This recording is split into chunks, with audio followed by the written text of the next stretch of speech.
Hey, what's going on? Welcome to another video. I'm your host, Matthew Canada, and welcome to this YouTube channel, Matt Can Market. So what I'm actually doing today is I am uh, studying AI. For those that don't know, I have a marketing business that I've started, and my goal is to use AI to help business owners grow their business by one, running ads, two, using automation, and three, I'm going to use AI to do the first two things. So right now, I'm actually learning about AI. I am over in Udemy, and if you are not familiar with Udemy, Udemy is actually a learning platform that has been around for quite some time. And I'm gonna go ahead and actually share my screen really quick. And so this is actually Udemy right here. Sorry, let me do this. This is actually Udemy right here. And basically what you can do, if you want development, if you want business, entrepreneurship, finance, accounting, basically almost anything that you can think of, you can actually come to Udemy and you can actually learn it. So if I come over here to my learning and I click on this, it'll give you a time to actually schedule. And I am currently right now on this AI right here. So um, basically what happened, it has different sections that you can basically choose from, and you can really start anywhere. But generally for most of these courses, what you'll do is you'll just start with section one and go all the way down through each section in order. And right now I am on section two. This is a new course that I recently got. There was another course that I was taking that shows you how to use ChatGPT for digital marketing. However, I wanted a more inclusive course, and I wanted a course that was going to be actually showing me and educating me about what AI is, and then I can get more of an understanding of what are all of the capabilities of it. So that's basically what I'm doing right now, and I'm going to go ahead and start this. And once I get through section two, I will go ahead and share with you guys what it is that I've learned about AI. So I'll see you guys in a few minutes. Hey, so I'm back, and this is what I've learned so far about AI.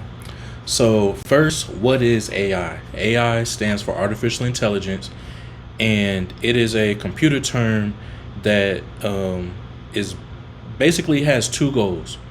The first goal is um, to create machines that have human-like intelligence.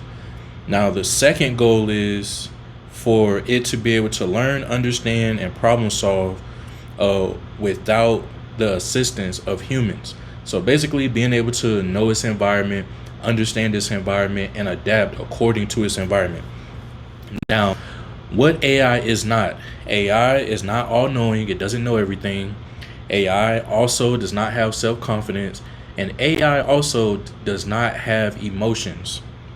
So, generally, with AI, it's actually like a big umbrella. So, the umbrella consists of these things underneath it. The first one is machine learning. So, machine learning enables computers to learn from data without being programmed. So, basically, this allows for it to improve itself without the needing for updated programming from a human. Now, the next thing is deep learning, which is a specialized area of machine learning that is based on neural networks used to recognize complex patterns.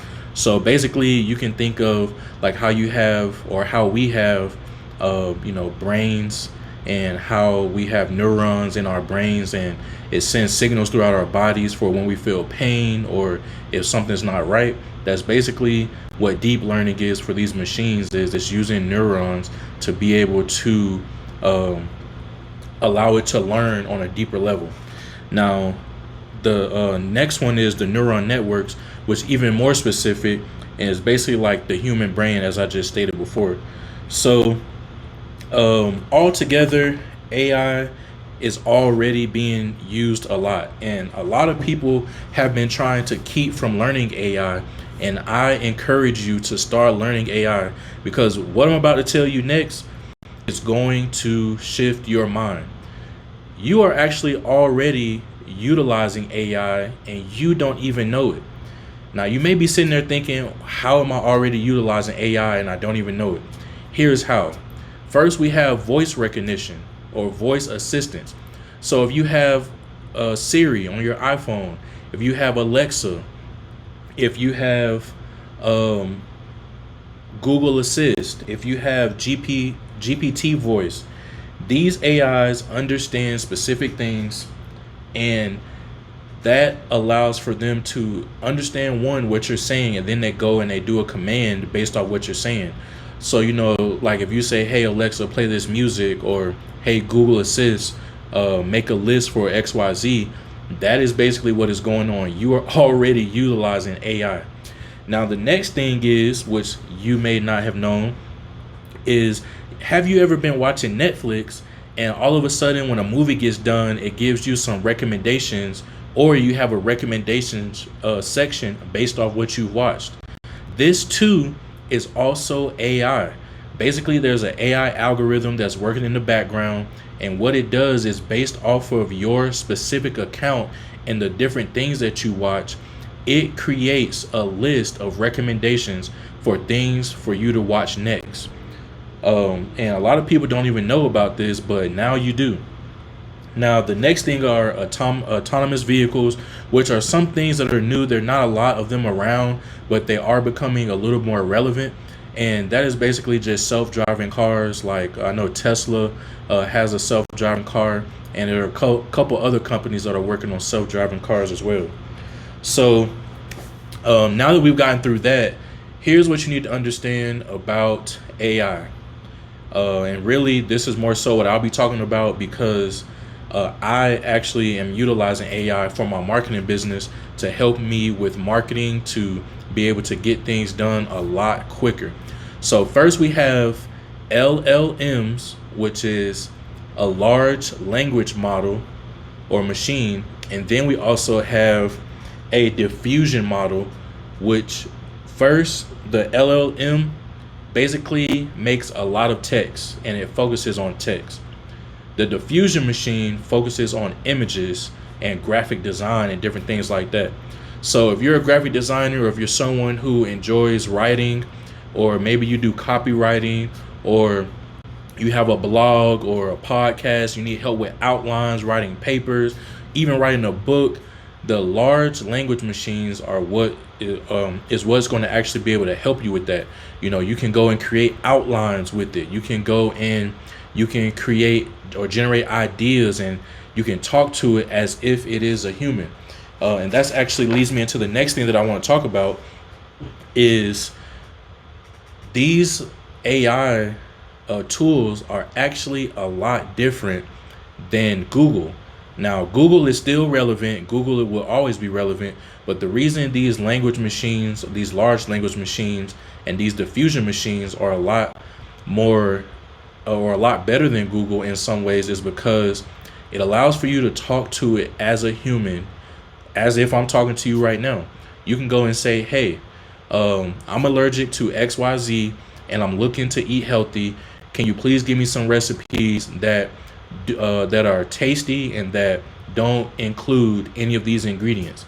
And it'll go and it'll print you out some ideas, and then you could say, I like this one, but can you change this? And then it'll go and it'll say, okay, with this I'll change XYZ. So you can basically go through it and you can talk to it as if it is a human. And the only thing that's really different is the fact that it doesn't really have any emotions.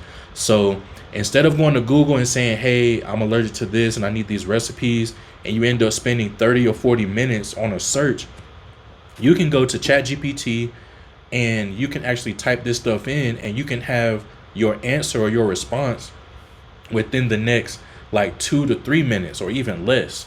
So this is why AI is very important, because it doesn't just have to be used for business, but it could also be used for your personal life. Let's say that you're a mom and you're cooking food, or let's say you're a dad and you're looking for some options for taking your wife out on a date, or maybe your girlfriend out on a date, or maybe taking your kids somewhere fun that's educational, or maybe you want to help your kids with math and you want to do it in a playful way. Well, ChatGPT These AI tools is what's going to be able to allow for you to do that.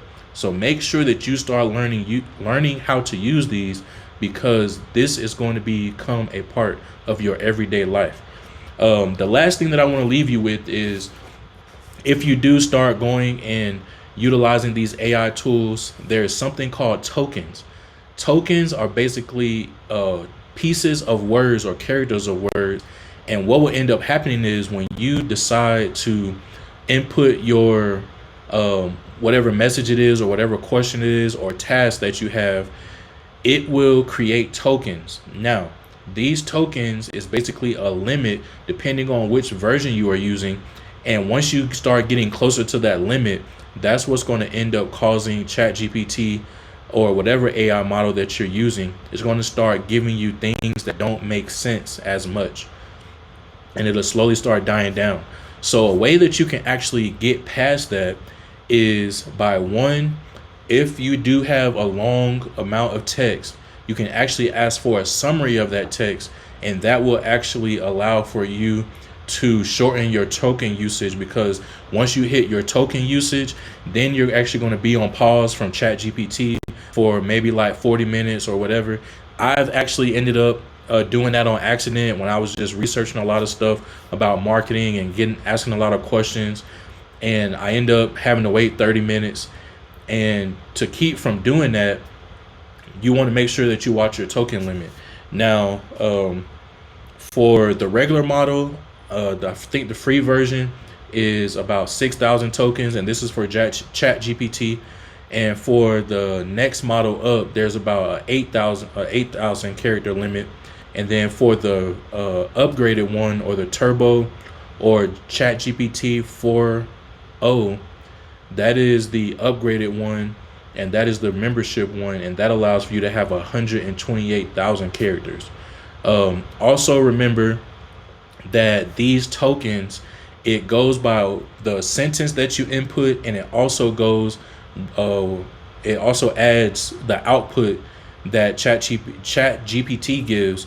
So it's a combination of that token limit, or of the input and the output, which gives you your token limit.